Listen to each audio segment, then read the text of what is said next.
انسان کے دنیا میں قدم رکھنے سے بہت پہلے اس دنیا پر جنات کی حکومت تھی۔ وہ اس دنیا میں اللہ کے خلیفہ تھے۔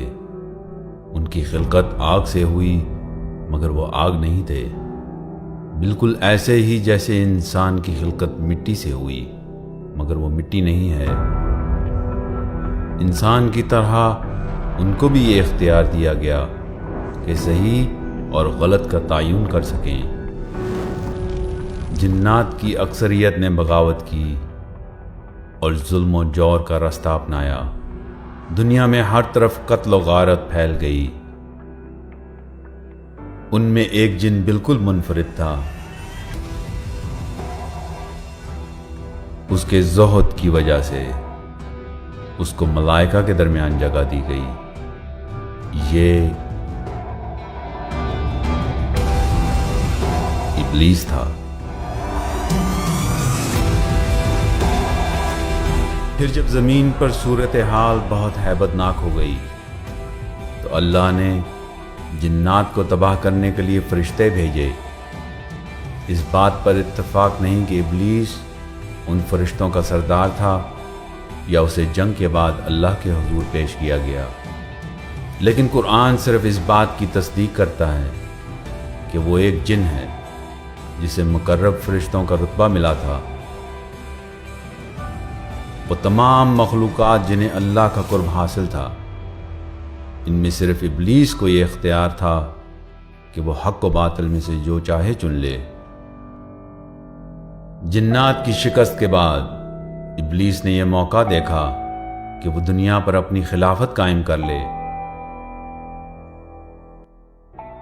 صرف اللہ کو اس کے دل کے فطور کا حال معلوم تھا۔ اللہ کے قانون کے مطابق سزا سوچ پر نہیں، عمل پر ہے، بس اس کا امتحان میں ڈالا جانا ناگزیر قرار پایا۔ امتحان نامتوقع طور پہ آیا۔ اللہ نے کچھ مٹی سے آدم کو خلق کیا اور یہ اعلان کیا کہ انسان دنیا میں اس کا خلیفہ ہوگا۔ فرشتوں کی سمجھ سے باہر تھا کہ اللہ ایک نیا خلیفہ کیوں کر بنانا چاہتا ہے جبکہ پرانے کو ایک عظیم جنگ کے بعد ہٹایا تھا۔ اللہ نے فرشتوں سے کہا، جو میں جانتا ہوں تم نہیں جانتے۔ کیا اس کا مطلب یہ تھا کہ اللہ کو ابلیس کی نیت معلوم ہے، یا کہ آدم کی اولاد میں ان کو پیدا ہونا تھا جو اس زمین پر خلافت کے حقدار ہیں؟ شاید دونوں ہی باتیں تھیں۔ اللہ نے ابلیس اور فرشتوں کو آدم کے سامنے جھکنے کا کہا۔ سارے فرشتے حکم بجا لائے، مگر ابلیس نے یہ کہتے ہوئے حکم عدولی کی کہ میں تو اس سے افضل ہوں، تو نے مجھے آگ سے پیدا کیا اور اس کو مٹی سے۔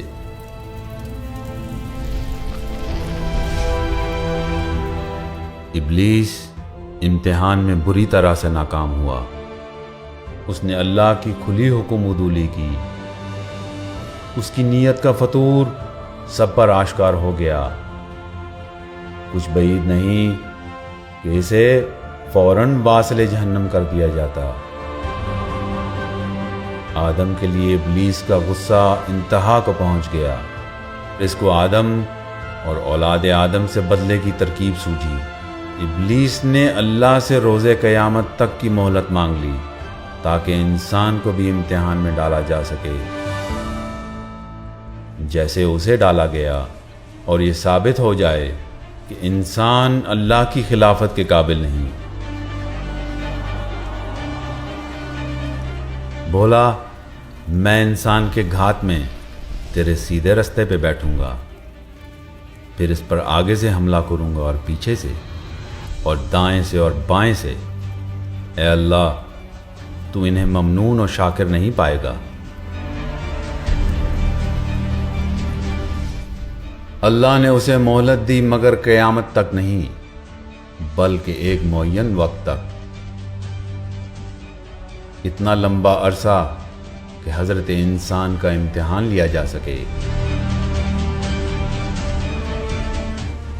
اللہ نے ابلیس کو نکال باہر کیا ان الفاظ کے ساتھ: نکل جا کہ تو ذلیل و مردود ہے، جو بھی تیرا اتباع کرے گا میں تم سب سے جہنم کو بھر دوں گا۔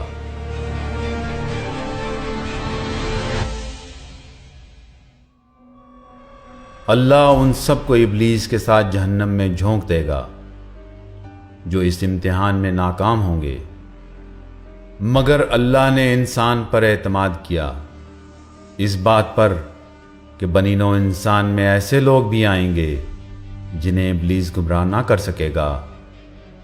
انسان کی مدد کے لیے ہادی ہوں گے جو انہیں سیدھا راستہ دکھائیں گے، جبکہ ابلیس انہیں بھٹکانے کی کوشش میں رہے گا، یہاں تک کہ وہ آخری مارکا ہوگا جو ابلیس اور آخری ہادی امام مہدی علیہ السلام کے درمیان ہوگا۔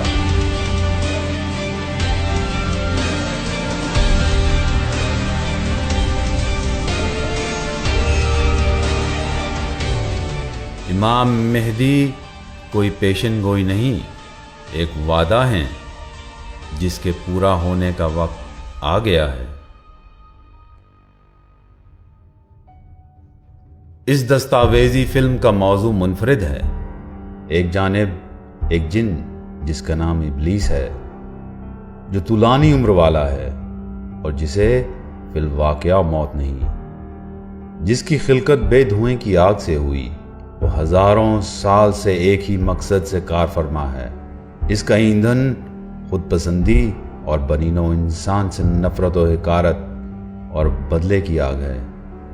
دوسری جانب اللہ کی طرف سے مقرر کردہ ایک کامل انسان ہے جو ہماری رہنمائی اور مدد کے لیے ہے، ایک مثالی شخصیت کے حامل اور دور حاضر کے آقا، 12ویں امام مہدی علیہ السلام ہیں۔ اربوں لوگوں کی امیدیں ان سے وابستہ ہیں اور لوگ صدیوں سے جن کا انتظار کر رہے ہیں، جن کی خبر اور وعدہ اللہ کے رسول نے اپنی احادیث میں بارہا کیا۔ مگر کچھ لوگ ایسے بھی ہیں جنہیں شیطان سے تو انکار نہیں مگر مہدی سے انکار ہے، مگر مہدی سے انکار ایسا ہی ہے جیسے خاتم النبیین حضرت محمد صلی اللہ علیہ وآلہ وسلم سے انکار۔ ایک اہم حدیث میں رسول اللہ فرماتے ہیں، جو بھی اپنے زمانے کے امام کو پہچانے بغیر مر گیا وہ جاہلیت کی موت مرا۔ مگر امام مہدی کے ذکر کو زیر بحث لانے سے پہلے ظلمت و تاریکی کے منبع ابلیس کے متعلق کچھ بات ہو جائے۔ اللہ اور اس کے محبوب نبی نے ہمیں اس طاقتور دشمن سے خبردار کیا ہے۔ تصور کریں، ایک طاقتور دشمن جو انسانی آنکھ سے اوجھل ہے، مگر اس کی سرگوشیاں روح کی گہرائیوں پر اثر انداز ہو سکتی ہیں۔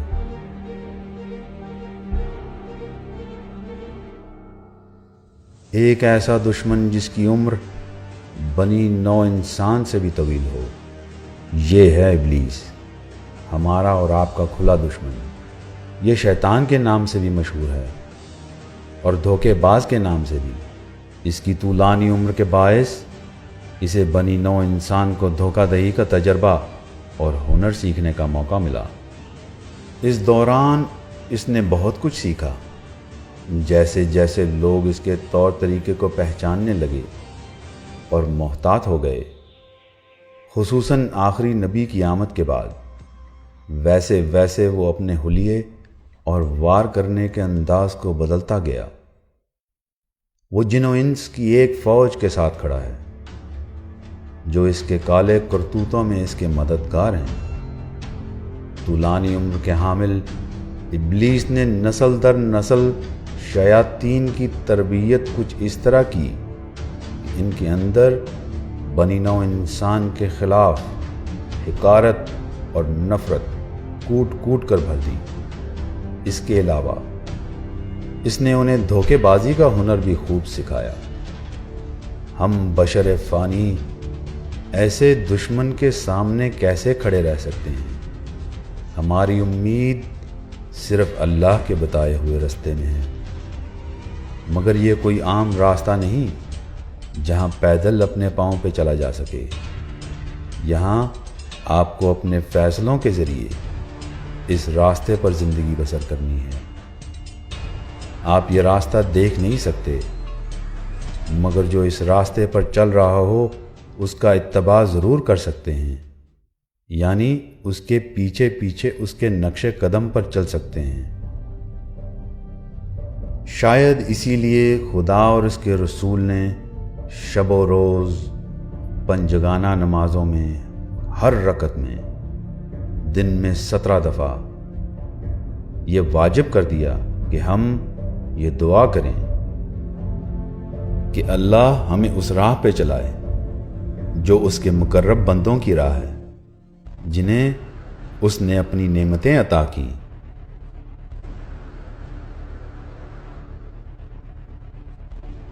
ہاں، سورہ الحمد میں ہم یہی تو کہتے ہیں، ہمیں سیدھی راہ چلا، ان لوگوں کی راہ جن پر تو اپنا فضل و کرم کرتا رہا، نہ کہ ان لوگوں کی راہ جن پر تیرا غضب نازل ہوا، اور نہ گمراہوں کی راہ۔ دو ہی راستے ہیں، یا تو ہم ابلیس کے پیچھے چلیں یا ان کے پیچھے جو ہدایت یافتہ ہیں، اور وہ ایسے راستے پہ ہیں جو اللہ کی طرف لے جاتا ہے۔ ہم جس کی اتباع کرتے ہیں یا جس کے پیچھے چلتے ہیں وہی ہمارا امام ہے۔ امام یا ہادی کی اتباع اللہ کے رسول کے پیش کردہ اہم نظریات میں سے ایک نظریہ ہے۔ یہ اتنا اہم ہے کہ سارے اسلامی مکاتب فکر میں اس حدیث کی روایت ملتی ہے، مگر افسوس اتنی مدلل اور صحیح حدیث ہونے کے باوجود امت نے اسے نظر انداز کیا۔ رسول اللہ کی اس حدیث کو نظر انداز کر کے ہم نے اپنے ایمان کو داؤ پر لگا دیا۔ اتنی اہمیت کی حامل وہ حدیث کیا ہے کہ جس کی روایت مسند ابن حنبل اور دوسری احادیث کی کتابوں میں ملتی ہے۔ وہ حدیث یہ ہے، جو بھی اپنے زمانے کے امام کو پہچانے بغیر مر گیا وہ جاہلیت کی موت مرا۔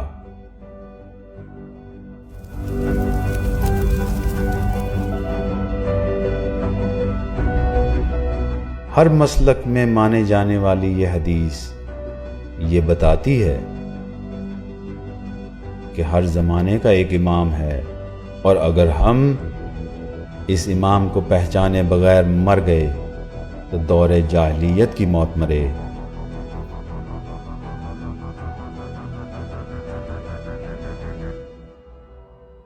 یہ دور جاہلیت کیا ہے؟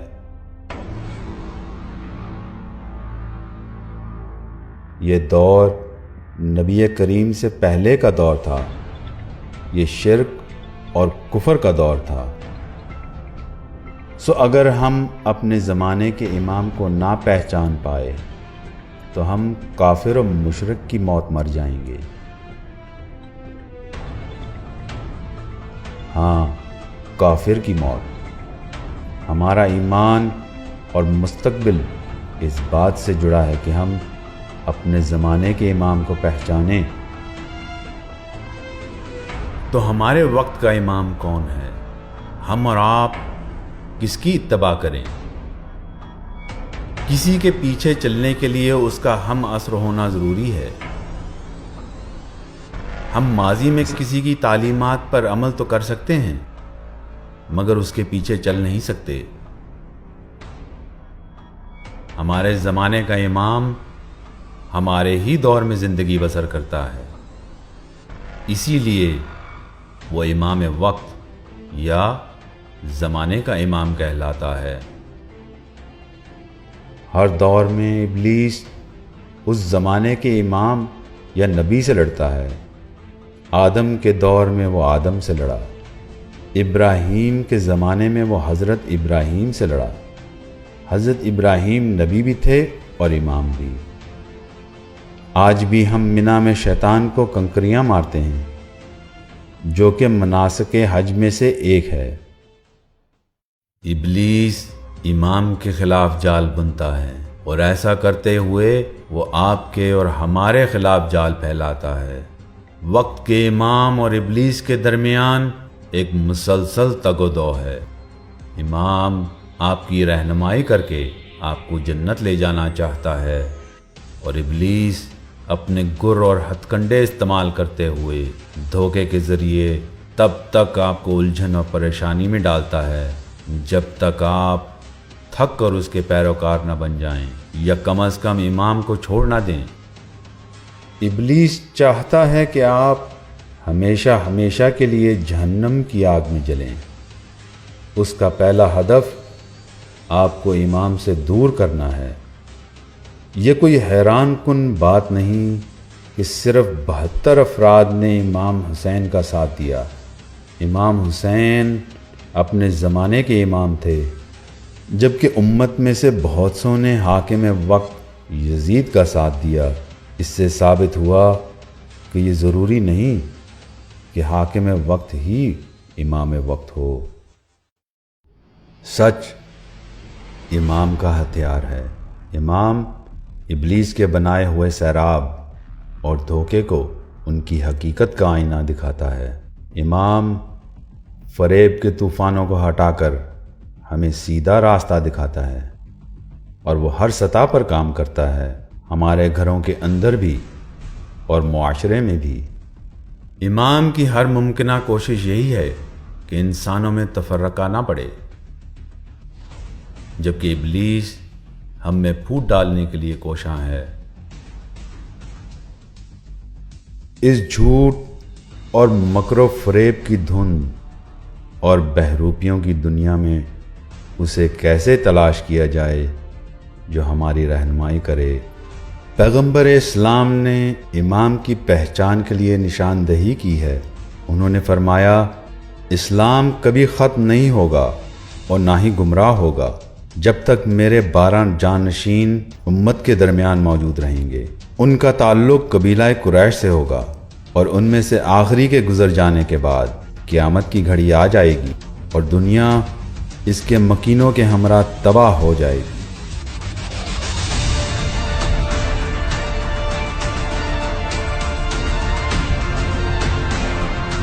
یہ وہ حدیث ہے کہ جس کے مستند ہونے پر تمام مسالک کا اتفاق ہے۔ ایک حدیث میں پیغمبر اسلام نے ان 12 جانشینوں کے نام بھی لیے ہیں،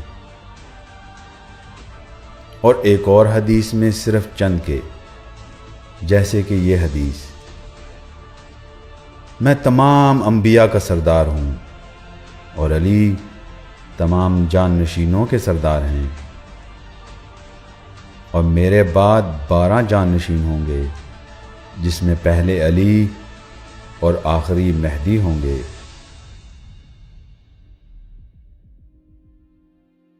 اور امام علی کا قول ہے، ہر سال میں ایک گراں قدر رات یعنی شب قدر ہوتی ہے، اور اس رات سال کے تمام امور اتارے جاتے ہیں۔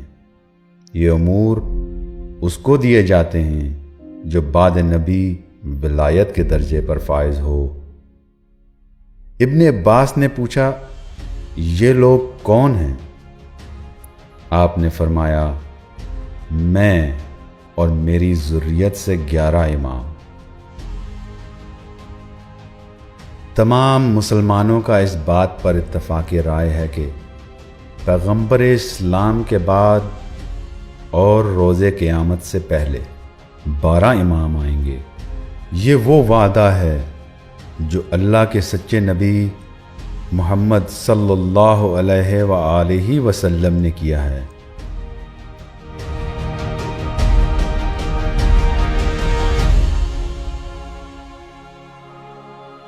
بعد پیغمبر 1400 سال اور 11 ائمہ کے گزر جانے کے بعد یہ بات تو واضح ہے کہ ہم 12ویں امام کے دور میں ہیں، کیونکہ کوئی بھی زمانہ امام سے خالی نہیں، اور اس کے بعد قیامت برپا ہوگی۔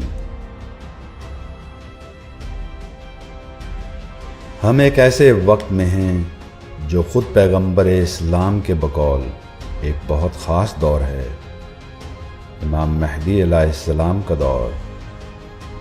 ہم بہت خوش قسمت ہیں کہ ہم ایسے دور میں زندہ ہیں جو آخری امام کا دور ہے، امام مہدی علیہ السلام کا دور۔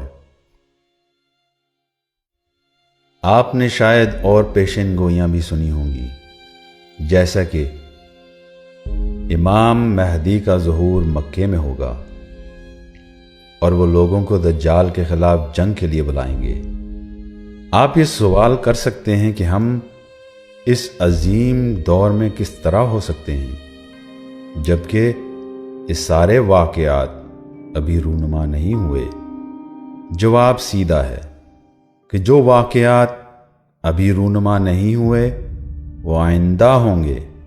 وہ ساری پیشین گوئیاں جن کا تعلق امام کے ظہور سے ہے اپنے صحیح وقت پر ضرور واقع ہوں گی۔ امام مہدی ہی وقت حاضر کے امام ہیں، مگر انہوں نے ابھی خود کو سرعام آشکار نہیں کیا۔ ابلیس کے خلاف اس مارکے میں حکمت عملی، داؤ پیچ اور صحیح وقت کا تعین ناگزیر ہے۔ امام مہدی یہ کام بہت رازداری کے ساتھ انجام دے رہے ہیں۔ ان کا مرکز اقتدار فی الحال پوشیدہ ہے۔ وہ سفر کرتے ہیں اور لوگوں سے ملاقات بھی کرتے ہیں، مگر علل اعلان نہیں، کیونکہ وہ ایک قدیم دھوکے باز کے خلاف ایک عظیم جنگ لڑ رہے ہیں، اور اس کے بعد کوئی امام نہیں، بس روز قیامت ہے۔ ابلیس 12ویں امام سے اتنا خوف زدہ ہے کہ جتنا وہ پہلے کسی امام سے نہیں ہوا۔ اس نے اپنی تمام طاقتیں یکجا کر لی ہیں، کیونکہ وہ جانتا ہے کہ اس کی عمر طولانی ضرور ہے مگر وہ لافانی نہیں ہے۔ وہ جانتا ہے کہ اس کی موت امام مہدی کے ہاتھوں ہے، اسی لیے وہ 12ویں امام سے خوف زدہ ہے۔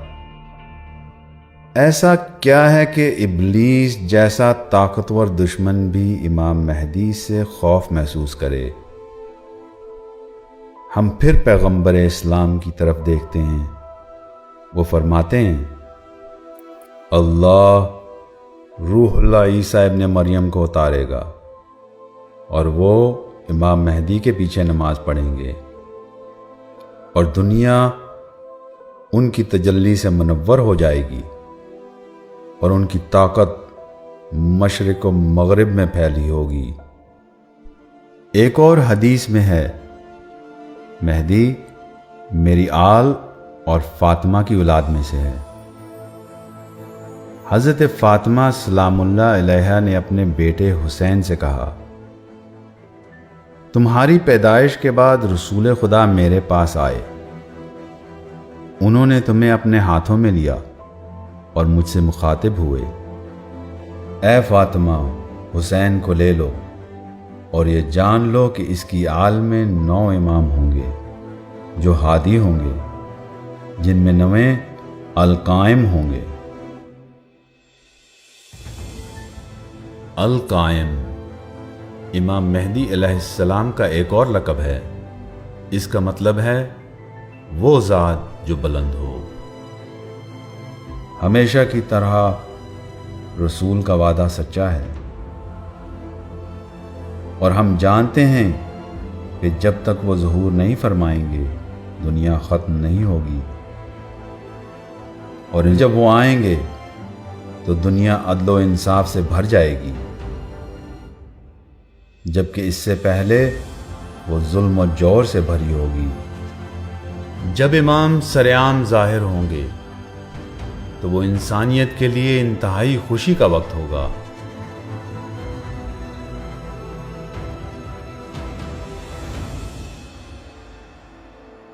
ہمارا دور بڑا اہم ہے۔ یہ ظہور کی تیاری کا وقت ہے۔ یہ وقت رشتے جوڑنے اور سنوارنے کا وقت ہے۔ ہم سب کو امام مہدی علیہ السلام کے ساتھ ساتھ ان کی سنہری حکومت کے قیام کی تیاری کرنی ہے، ایسے ہی جیسے امام اپنے ظہور کی تیاری کر رہے ہیں۔ اس دوران ہمیں چاہیے کہ ہم ان سے اپنا رابطہ قائم کریں، اور جب رابطہ قائم ہو جائے تو اسے مضبوط کریں، تاکہ وہ جب ہمیں اعلانیہ طور پر بلائیں تو ہم تیار ہوں۔ امام مہدی کا یہ سفر حضرت امام حسین کے کربلا کے سفر سے کم اہمیت کا حامل نہیں۔ کیا آپ 12ویں اور آخری امام کے سفر میں ان کا ساتھ دیں گے، یا آپ بھی ان لوگوں کی طرح ہو جائیں گے جنہوں نے امام حسین کے سفر کو نظر انداز کیا؟ آخری کھیل ابھی شروع نہیں ہوا، مگر مہرے اپنی اپنی جگہ لے رہے ہیں۔ ہمیں تو بس یہ خیال رکھنا ہے کہ آخری معرکہ شروع ہونے سے پہلے ہم امام کے ساتھ اپنی جگہ بنا لیں۔ شیطان یہ جانتا ہے اور وہ پہلے سے زیادہ سرگرم ہے۔ وہ چاہتا ہے کہ اپنے ہر حربے کو استعمال کرتے ہوئے امام کے ظہور کو مؤخر کر دے۔ ابلیس محسوس کر سکتا ہے کہ آخری معرکہ قریب ہے۔ وہ اپنے مکر و دغا کی ہر ترکیب لڑا رہا ہے کہ ہم اس کے پیروکار بن جائیں اور امام کے منصوبے پر پانی پھر جائے۔ ابلیس یہ جانتا ہے اگر امام اور ان کے حواریوں نے اسے اور اس کے پیروکار دجال کو اس معرکے میں شکست دے دی تو یہ اس کا خاتمہ ہوگا۔ دونوں طرف افواج اکٹھی ہو رہی ہیں۔ دجال اور ابلیس کے ساتھ جنات کی دنیا سے اور شیاطین بھی اس کے لشکر میں شامل ہو رہے ہیں۔ دوسری جانب امام مہدی کھڑے ہیں اچھے جنات کے ساتھ، کیونکہ مہدی جن و انس دونوں کے امام ہیں۔ یہ جانتے ہوئے کہ جنگ ناگزیر ہے، دو عظیم الشان لشکر مد مقابل ہیں۔ اس انتظار میں کہ پہل کون کرتا ہے، اس سے پہلے کہ حتمی جنگ شروع ہو، ہمیں بھی اپنا کردار ادا کرنا ہے۔ ہمیں صحیح سمت اور لشکر کا تعین کرنا ہے۔ جنگ ہوگی، معرکہ ہوگا، اور آخر کار امام مہدی فاتح ہوں گے، اور وہ سب جو امام کے مقابل خروج کریں گے انہیں شکست فاش ہوگی۔ ہر برے جن و انس کو، حتیٰ کہ ابلیس مردود کو بھی ہمیشہ ہمیشہ کے دردناک عذاب کا مزہ چکھنے کے لیے واصل جہنم کر دیا جائے گا۔ جنگ کے خاتمے اور ابلیس پر غلبے کے بعد ایک نئے دور کا آغاز ہوگا۔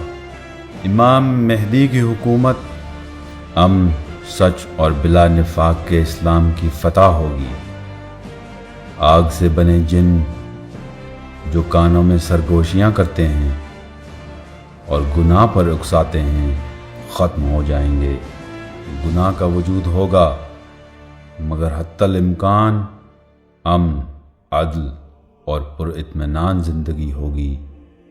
ابلیس ہماری آنکھوں پہ پردہ ڈالنے کے لیے نہیں ہوگا، اور ہم صرف سچ دیکھیں گے۔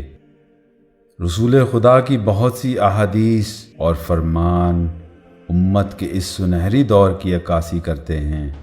یہی مستقبل ہے، مگر فی الحال ابلیس ہمارے درمیان ہے اور امام بھی۔ یہ تاریخی دور ہے اور ہم اس جد و جہد کا حصہ ہیں۔ ہمیں متحد ہونا ہے امام کے ظہور کے حالات سازگار کرنے کے لیے۔ یاد رہے، یہ وقت امام کے وجود کو دنیا میں محسوس کرنے کا